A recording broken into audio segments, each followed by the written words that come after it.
अस्सलामुअलैकुम। आज मैं आपको बताऊंगी चेहरे का आसान और सस्ता घरेलू फैशन।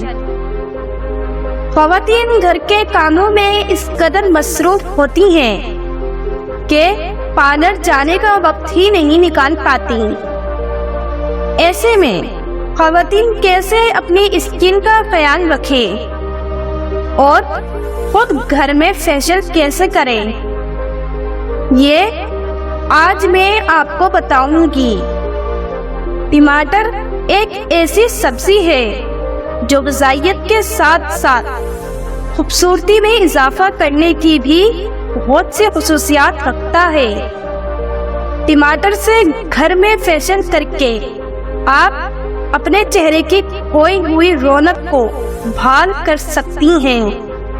तो चलें फिर शुरू करते हैं टमाटर का सस्ता और आसान फैशन। टमाटर से फेशियल का तरीका: 1 चम्मच एलोवेरा जेल में 2 चम्मच बेकिंग सोडा मिक्स करें और इससे चेहरे का 20 मिनट तक मसाज करें। फिर चेहरा धोकर साफ कर लें।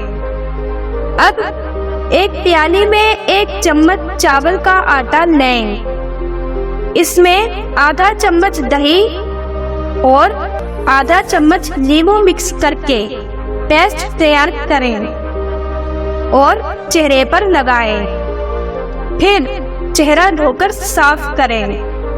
आखिर में एक टमाटर के 2 टुकड़े करें और टमाटर पर नमक लगाकर 20 मिनट तक चेहरे की स्क्रबिंग करें। बस हो गया गर्मियों में रंग गोरा करने और धूप से जली हुई जिल्द को ठीक करने का आसान और सस्ता फैशन।